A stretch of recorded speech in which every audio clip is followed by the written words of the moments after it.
Hi, my name is Bethany, and today I want to talk to you about autistic scripting. Before we continue with the video, I just wanted to say thank you so much to BetterHelp for sponsoring this video, and I wanted to share a little bit about them. Is there something interfering with your happiness or preventing you from achieving your goals? Being autistic can definitely present a lot of obstacles, and talking with a professional can help. BetterHelp will assess your needs and match you with your own licensed professional therapist. You can start communicating within 48 hours. It's not a crisis line, it's not self-help, it is professional counseling done securely online. Please note that your provider won't be able to make any official diagnosis, fulfill any court order, or prescribe medication. There's a broad range of expertise in BetterHelp's 15,000 plus counselor network, which may not be locally available in many areas. The service is available for clients worldwide. You can log into your account anytime and send a message to your counselor, which means when you can put things into words, you can just type them out comfortably instead of being put on the spot. You'll get timely and thoughtful responses, plus you can schedule weekly video or phone sessions, and you won't ever have to sit in an uncomfortable waiting room as with traditional therapy. To get started, you'll fill out a short questionnaire to provide some general and anonymous background about yourself and the issues you'd like to deal with in online therapy to help BetterHelp match you with the most suitable therapist for you. Your answers will also give this counselor a good starting point in getting to know you. After that, you'll be led through creating an account and entering payment details, then you'll get matched with a therapist to get started. BetterHelp is committed to facilitating great therapeutic matches, so they make it easy and free to change counselors if needed. It's more affordable than traditional offline counseling, and financial aid is available. BetterHelp wants you to start living a happier life today. Visit betterhelp.com/StephanieBethany, that's better HELP, and join the over 1 million people taking charge of their mental health with the help of an experienced professional. Special offer for my viewers: if you go to my description box and click my special link, you can get 10% off your first month. Scripting is typically considered a type of echolalia, since typically that script is borrowed from hearing something else or repeating something else, or even oneself. However, scripting is typically repeating someone else or something that someone's heard before. Now, I did do a video overviewing echolalia that you can go ahead and check out. I'll try to link that for you. However, there is another type of script, or scripting, or scripts, or whatever, that is used actually for social situations, so I thought we'd actually cover both. Most people, when they hear scripting, they think of the autistic scripting where someone is going on and on and on, and they're just scripting, literally just reciting this really long script from a TV show. This is usually a type of delayed echolalia, meaning it doesn't happen immediately, but they might start this script, it seems, at random, and they'll just go on. In fact, they'll actually have people participate with them and say what they're supposed to say in the script or the dialogue, a lot of times from a show or a movie, etc. Now, for a long time, scripting was considered to be non-functional. It was just some weird thing that a lot of autistic kids would do. They didn't really speak their own words, but they would just do this useless, what they thought, thing, and then they would try to get them to stop doing that and try to say, you know, some phrases that were functional. In fact, behaviorists to this day write in their scholarly journals about ways to fade or extinct scripting behaviors. It's been a focus of behaviorists and other interventions to try to stop in autistic people. However, in recent years, self-report, even scholarly journals, anecdotes have all begun to see the importance and the value of autistic scripting. A 1999 case study actually shows a mother and her autistic 3-year-old using echolalia in a functional manner to communicate and interact. The researchers were able to show that both Kenneth and his mother clearly used echolalic utterances in interactive ways. Kenneth used them to initiate social interaction and to prompt his mother to respond, and the mother used them to gain her son's attention and to share reciprocal interactions with him. So basically, the mother and the son were using scripted lines from his favorite show or movie to interact with each other. If the mother said one part of the script, the son would answer with the next part of the script. What's very interesting is in this case and in many other cases, the words themselves aren't super relevant. In that moment, these lines and these scripts are being used as a form of communication that doesn't necessarily have anything to do with the words themselves. Note that that's not always the case. It might be used in general, like the phrase, to be able to communicate a certain thing, but a lot of scripting has little to nothing to do with the actual words being used, especially when interacting between two people. One situation summarized in a dissertation by Colleen Arnold showed how important people who are familiar with the autistic person using echolalia are. Prezant shared another example of scripting to communicate, but in this instance to communicate a feeling. Jeff had been behaving a bit off, with less energy than usual, and began approaching adults in the classroom with an open mouth, making a noise like, "Doo-ah! Doo-ah!"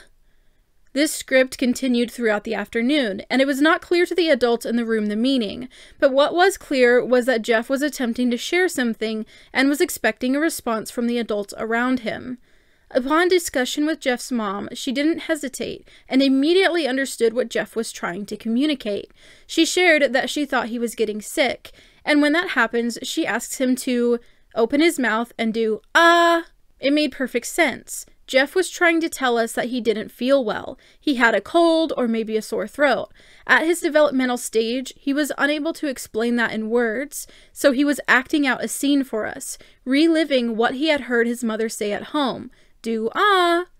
Through the use of the insight of a familiar listener, it became clear that Jeff's script was not meaningless. It was not self-stimulation, but an attempt to share information about his health and discomfort. The mother knew instantly what her child was trying to communicate because she is very familiar with her child and understands what he might be trying to reenact or what he is trying to convey with things that she has said to him. I also want to pause here and say that some scripting is self-stimulation as well. So while yes, there are some scripts that are self-stimulating or used as stims, some are used non-functionally in that way, some are specific about the words, for example, in this case, and situations to convey a meaning with those words or with those things. Scripting is very diverse, basically, is what I'm trying to communicate with you, but these are some interesting examples of the importance of scripting. Other examples show autistic children who will stop the script or basically demand a correction to the script to ensure that the person that they're interacting with actually understands them. Additionally, scripting is argued to be a form of perspective taking, which is something that a lot of people don't find autistic people naturally very good at. We thus invite to reappraise echolalia with a sensibility toward the experiential affordances that language yields. The repetition of an other's utterances is evidence of a difficulty in self-other relatedness, and at the same time it can be thought of as mechanism to experience the other or to access the experience of the other. In this sense, echolalia can be interpreted as a form of perspective taking. Since the person using those scripts are often basically replaying or recounting an event, they are essentially taking the perspectives of other people in that event by using scripting and what they said and how they said it, etc. There's also been examples of children having intimate understanding of scenes portrayed on TV, etc., and the depth of the different characters through their scripting. Another paper shares a wonderful description of what is happening when an autistic person is scripting to communicate. After describing the interaction between autistic boy Aaron and his grandmother, where Aaron is sitting there coloring and drawing and scripting using what his teacher said in class, they write the following. The indexical property of language is particularly salient in this sequence, layering a previous situation into the present so that Aaron is simultaneously in two places. with his grandma drawing and in the classroom listening to his teacher's instructional directives for the same activity. Aaron's performance comes alive through his dynamic recreation of the event, in much the same way as an actor makes the division between his identity as actor and character so transparent as to be experienced as both simultaneously. And furthermore, he is experiencing this transportative shift into both his recollected perspective as a student and an imagined one as the teacher. His modulations of volume and tone, slow, authoritative, and clearly articulated for the teacher, and the quieter, echoic confirmations of check from the students, indicate that he is actually trying on the role of the teacher, giving instruction to a classroom of pupils, even as he recalls his own experience as a student. Honestly, if that isn't one of the most beautiful descriptions of what is happening when someone uses scripting to recall an event while they're in a similar event, I don't know. I'm just saying, it's a very beautiful description. So to further help understand maybe what the picture is here, the boy was drawing with his grandma, and so as he's drawing, he recalls, of course, a time when he was in class drawing, and his teacher was saying things like, do you have a nose? Check. Do we have an eye? Check. Do we have whatever? Check. And so he was scripting those words out loud to his grandma to kind of relay that's what's happening in his head, kind of, or this is what happened last time I was coloring, for example. And then his grandma said, "Oh, is that what your teacher said?" And he said, "Yeah." This paper calls this an understanding check. So the grandma is making sure that she understands what his scripting is about, what he's trying to relay with that scripting. Now, in behavioral circles, Aaron would have constantly been interrupted, redirected, and whatever else during that script because they would want to stop this behavior. They would see this as meaningless, socially inappropriate, etc. They would say, actually, you should say, "This is the orange crayon. Look, grandma, face, nose, eyes." They would try to make them say, or make Aaron say, the things that they feel is most appropriate in that situation, instead of understanding the rich value of the scripting that is happening there. It's gone to the point of clapping in the child's face, or trying to speak over them as they script, etc., because they don't understand that scripting is a form of communication for many of these autistic children. And had they managed to make him stop and use these phrases that they wanted him to say, they would see that as progress, instead of the horrifying dismantling of this beautiful interaction and connection he is sharing with his grandma. Now, this next excerpt is specifically to SLPs, and basically how SLPs should treat echolalia, how they should respond to it, etc. They're encouraged to see where echolalia and scripting is creating that bond and encourage it. Identify, preserve, and strengthen patterns of social closeness and affiliation associated with echolalia. Deep linguistic analyses have clearly shown that individuals with ASD use echolalia as a means to relationship building. Interventionists should be highly sensitive to the subtle ways echolalia is used within families and other social groups. Strive to facilitate communicative development that will lead to continued and perhaps enriched social closeness. Now, while this may be inherent in the previous request, the SLP continues by saying that SLPs should avoid teaching a rote set of functional or survival utterances, and instead for certain learners to model carefully selected, individualized, age-appropriate, high-frequency, socially communicative utterances for the learner to potentially use as building blocks for their own creation. Basically, it kind of sounds like they're saying to model the type of speech that would be helpful for them to then script and use in echolalia to eventually possibly morph into their own speech and creative words. And this is actually seen a lot where scripting does go through changes. They literally change their words to fit the situation and to fit how people around them are talking to them as well. Arnold's dissertation actually makes note of this. This is called mitigated scripts. So that's basically where the script is changed or updated for the situation by the person scripting. And this also means that scripting can be scaffolded to bring more speech opportunities, more varied speech, and maybe more understandable speech for the average person instead of just people who are very familiar with them. Interventionists are encouraged in another paper to see scripting and echolalia as meaningful, saying, "We may conceive of interventions with the aim of building on and scaffolding these developing abilities.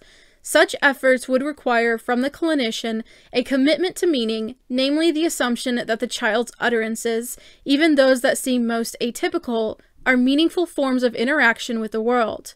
A commitment to meaning would compel the clinician to ask what the child is doing with languages in any given instance, what they are responding to, what course of action they are pursuing or resisting, and how the sound and form of language may be significant to their experience of the interaction and the world. Supporting and scaffolding these efforts would often mean following the child's lead, so to speak, thereby enabling more complex, successful, and authentic social engagement with the adult than would otherwise be possible." Clearly, research is supporting that echolalia or scripting is important and can be communicative and also build closeness, interaction, social skills, whatever else, relationships, and this should be treated as such. Presuming competence and that autistic people actually do desire to communicate and connect has flung the door wide open for understanding, especially around this particular concept. I would highly suggest that you take a look through some of the resources that I have, the references I have for this video, to check out some of the things, especially the dissertation, because the dissertation has a lot of examples of scripting and how it's been shown to be communicative in particular situations, etc., and they're very fascinating.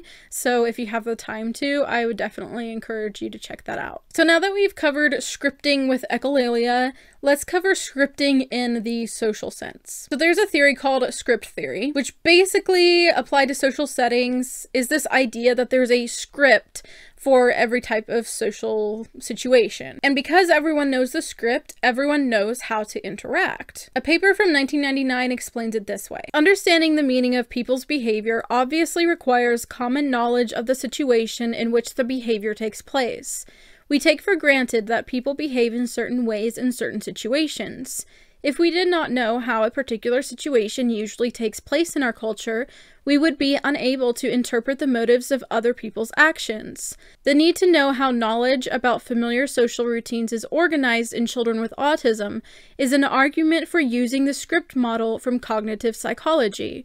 From a theoretical standpoint, the script model appears to be obvious in relation to autism. Now, while this particular paper and source is useful in explaining script theory and how autistic people's scripts are usually more very specific and rigid, etc., there are a lot of other things in it that clearly date it as not being current in research. Of course, it's from 1999, and so a lot of the suppositions, maybe some of the wording as well, is dated. However, it does show this kind of concept that autistic people have a more specific, more rigid type of interpretation of the social script versus other children who would be able to walk you through a lot of different things and also maybe move with variables. Like, they're not super bothered by variables. In fact, they might throw them in, or you could do this, or you could do that, or this could happen.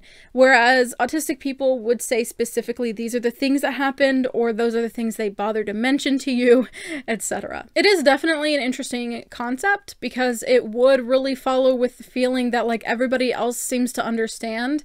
So it's like everybody else has this script that we don't have, or we have like a weird copy of it, and ours doesn't quite match theirs, and that's why things go awry so easily for us. And this would also add to maybe why we find it hard to understand or predict other people's motives and what they're going to do. A 2017 paper discusses this type of script as well. Considering social rules and scripts that are relevant in particular social contexts may also help to predict an agent's behavior and to respond appropriately in interactive contexts.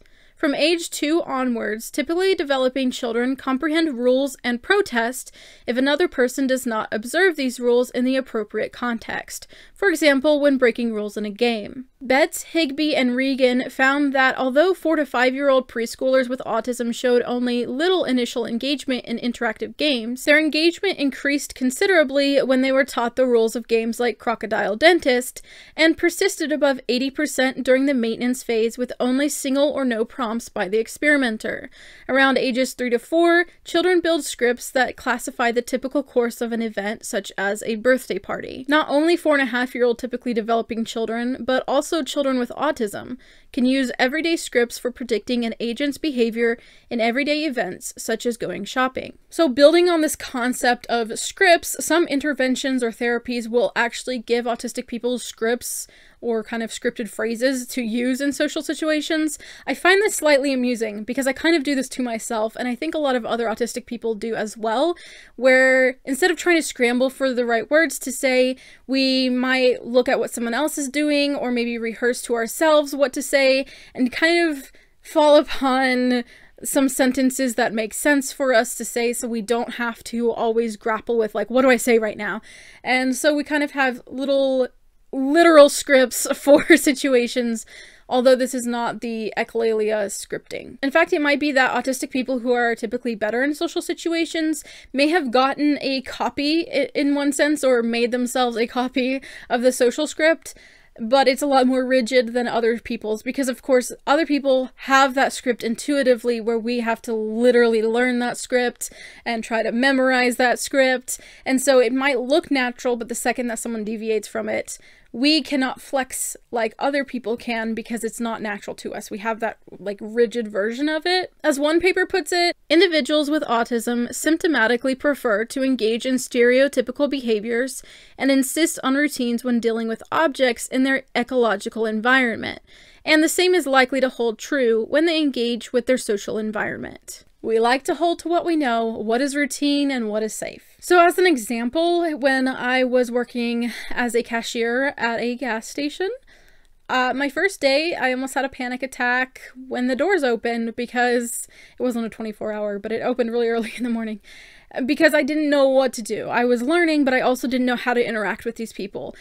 I felt better not behind the cash register trying to learn things, like, so much better. I was to the point where someone asked me if I needed to go in the other room and literally just have my panic attack, that they saw it happening, because I just didn't know what I was supposed to say to people, and like they were gonna be waiting on me, and just like so much pressure. It's just intense.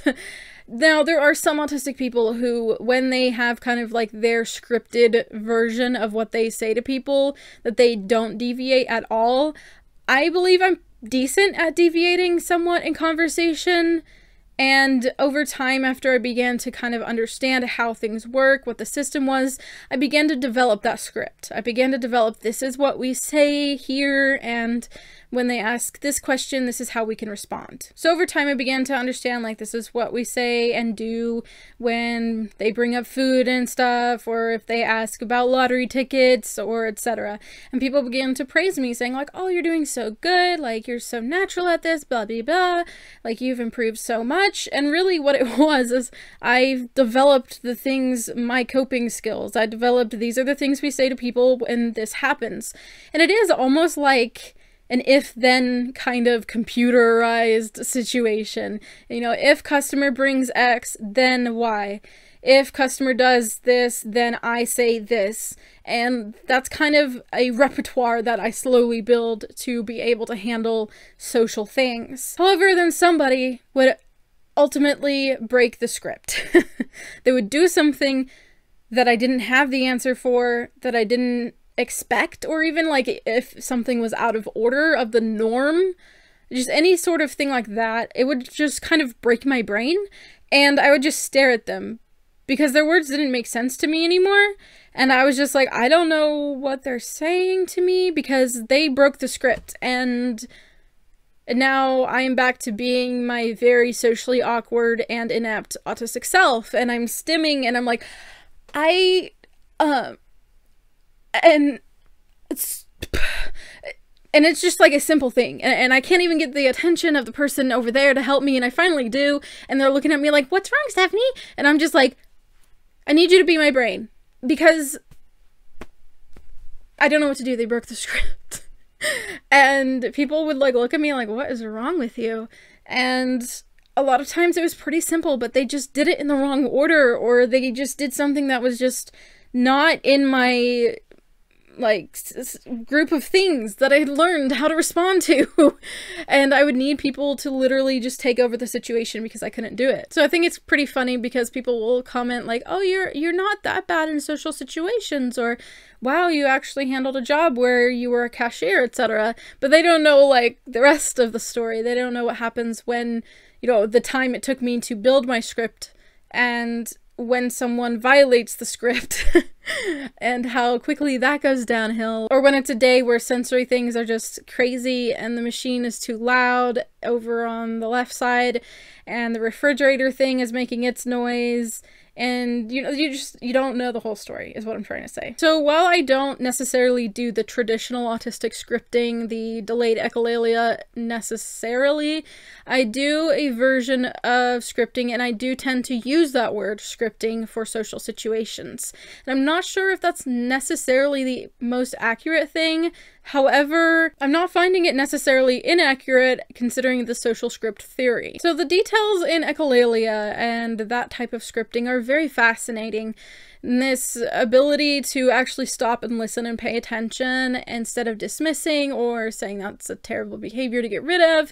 When people actually stop, listen, and analyze and presume that that person really is a human being just like them, a lot of amazing things can happen. And it is really cool to see how like family have figured out the scripts and figured out how to interact with their children based off these scripts that in some cases have like nothing to do with the particular situation. It's pretty cool. So whether we're talking about scripting in the echolalia sense or scripting in the social sense, I think that autistic differences in communication are pretty fascinating and very interesting, whether or not sometimes they put us at a disadvantage. Thank you so much for watching. If you enjoyed it, go ahead and leave a like and let me know your thoughts in the comments below.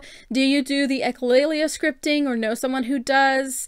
Did you previously do that? Do you now do that? Do you do the social scripting, etc.? And one day I'll go over social stories and all that stuff, but I think we've gone over way too much already in this video. So just let me know your thoughts. And if you're interested in hearing autism-related things from me, you can go ahead and hit that subscribe button.